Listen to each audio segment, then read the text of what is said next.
नमस्कृत्य नरं चैव नरोत्तमं देवीं सरस्वतीं व्यासं ततो जयमुदीरयेत्।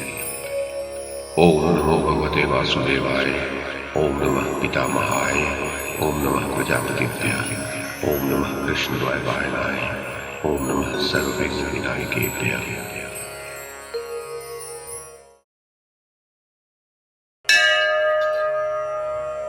वैशंपायन जी कहते हैं, जन्मेजय, सहदेव भी धर्मराज युधिष्ठिर से सम्मानित हो दक्षिण दिशा पर विजय पाने के लिए विशाल सेना के साथ प्रस्थित हुए। सहदेव ने सबसे पहले समस्त शूरसेन निवासियों को पूर्ण रूप से जीत लिया, फिर मत्स्यराज विराट को अपने अधीन बनाया। राजाओं के अधिपति महाबली दंतवक्र को भी परास्त किया। इसके बाद राजा सुकुमार तथा सुमित्र को वश में किया। इसी प्रकार अपर मत्स्यों और लुटेरों पर भी विजय प्राप्त की। तदनंतर निषाद देश तथा पर्वत प्रवर गोश्रृंग को भी जीतकर सहदेव ने राजा श्रेनिमान को वेगपूर्वक परास्त किया। फिर नर राष्ट्र को जीतकर राजा कुंती भोज पर धावा किया, परंतु कुंती भोज ने प्रसन्नता के साथ ही उनका शासन स्वीकार कर लिया। इसके बाद चर्मणवती के तट पर सहदेव ने जंभक के पुत्र को देखा, जिसे पूर्व वैरी वासुदेव ने जीवित छोड़ दिया था। भारत उस जंभक पुत्र ने सहदेव के साथ घोर संग्राम किया, परंतु सहदेव उसे युद्ध में जीतकर दक्षिण दिशा की ओर बढ़ गए। वहां महाबली मातृकुमार ने सेक और अपर सेक देशों पर विजय पाई। तत्पश्चात नर्मदा की ओर प्रस्थान किया। वहां युद्ध में अवंती के राजकुमार विंद और अनुविंद को परास्त किया। फिर वे भोजकट नगर गए। वहां भीष्मक को परास्त करके कोसलाधिपति, वीणा नदी के तटवर्ती प्रदेशों के स्वामी कांतारक तथा पूर्व कोसल के राजाओं को भी समर में पराजित किया। तत्पश्चात नाटकियों और हेरंबकों को भी युद्ध में हराया। महाबली पांडुनंदन सहदेव ने मारुध तथा रम्य ग्राम को परास्त करके नाचीन, अर्बुक तथा समस्त वनेचर राजाओं को जीत लिया। तदनंतर राजा वाताधिप को वश में किया। फिर पुलिंदों को हराकर सहदेव दक्षिण दिशा में और आगे बढ़ गए। तत्पश्चात वे पांड्य नरेश को जीतकर दक्षिण पथ की ओर गए और लोक विख्यात किष्किंधा नामक गुफा में जा पहुंचे। वहां वानर राज मैंद और द्विविद के साथ उन्होंने 7 दिनों तक युद्ध किया, किंतु उन दोनों का कुछ बिगाड़ न हो सका।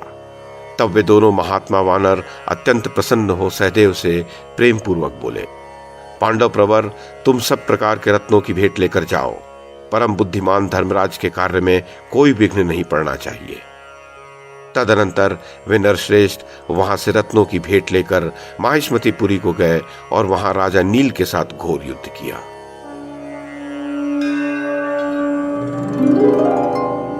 दर्शकों को मैं बता दूं, नील इक्ष्वाकु वंशीय दुर्जय का पुत्र था। इसका दूसरा नाम दुर्योधन था। यह बड़ा धर्मात्मा राजा था। इसकी कथा अनुशासन पर्व के दूसरे अध्याय में आती है।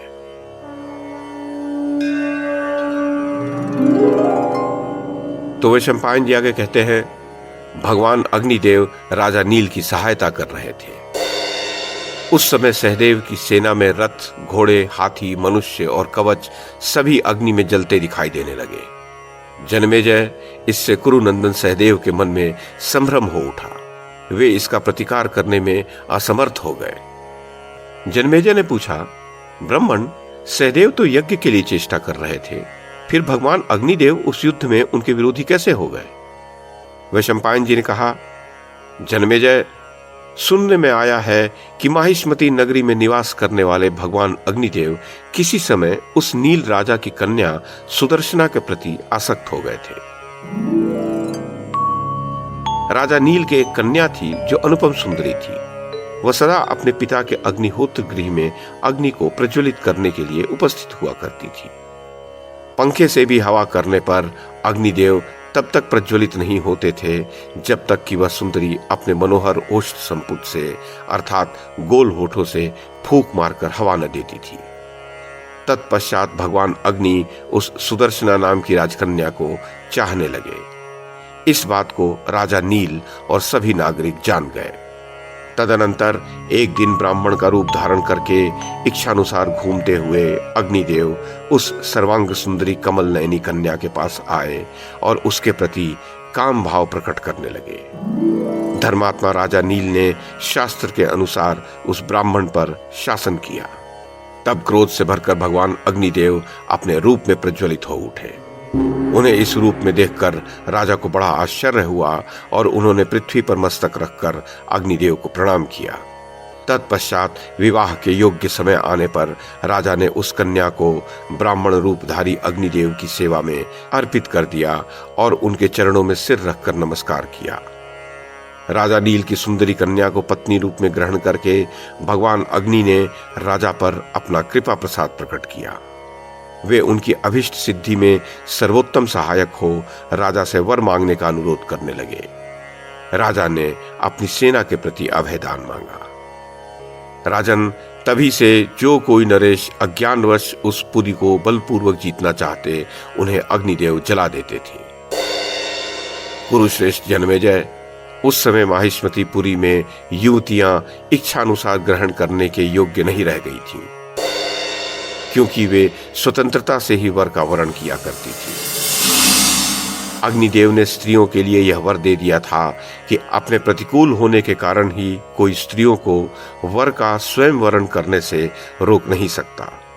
इससे वहां की स्त्रियां स्वेच्छापूर्वक वर का वरण करने के लिए विचरण करने लगी थीं।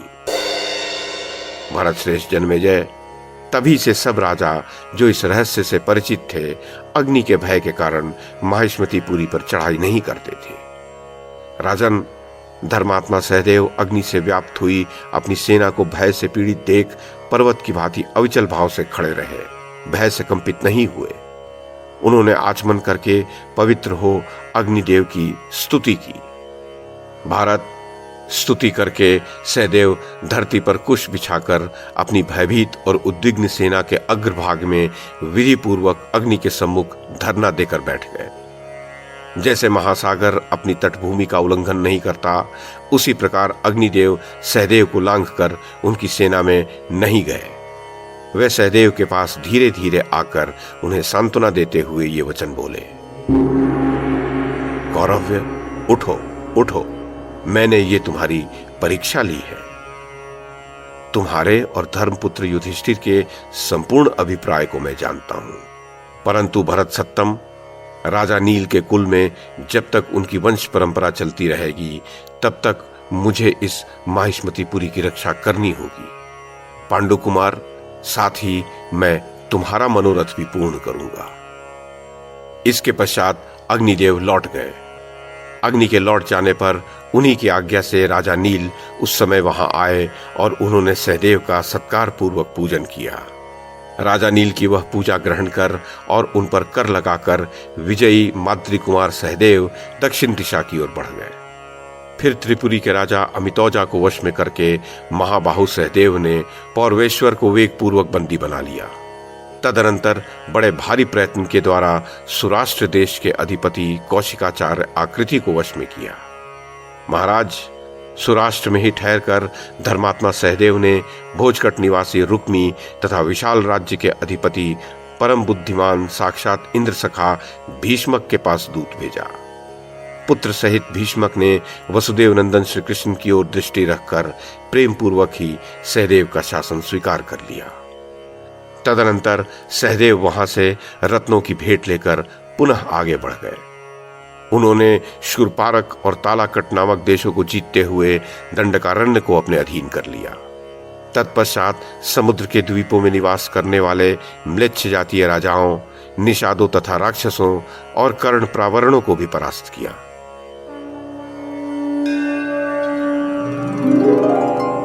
दर्शकों को मैं बता दूं कि महाभारत के अनुसार जो अपने कानों से ही शरीर को ढक ले, उन्हें कर्ण प्रावरण कहते हैं। प्राचीन काल में ऐसी जाति के लोग थे जिनके कान पैरों तक लटकते थे, ऐसा महर्षि का कहना है।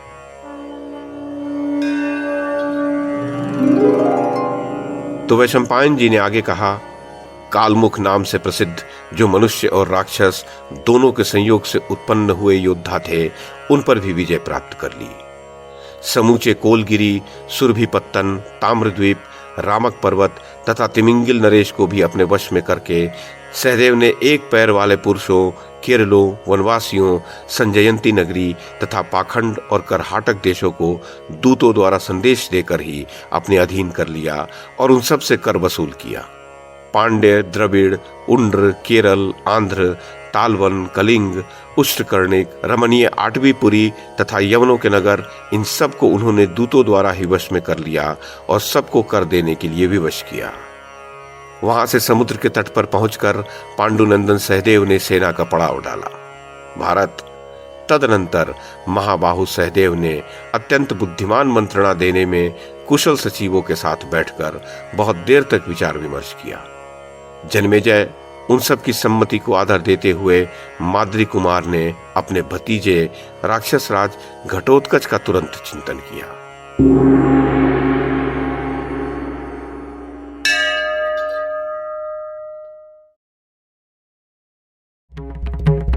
YouTube के माध्यम से महाभारत की कथा को एक श्रृंखला के रूप में प्रस्तुत करने का हमारा ये प्रयास यदि आपको सराहनीय लगा हो तो कृपया इस कड़ी को लाइक और शेयर करें, चैनल को सब्सक्राइब करें और बेल आइकन को दबाएं। साथ में अन्य लोगों को भी देखने के लिए प्रेरित करें। धन्यवाद और नमस्कार।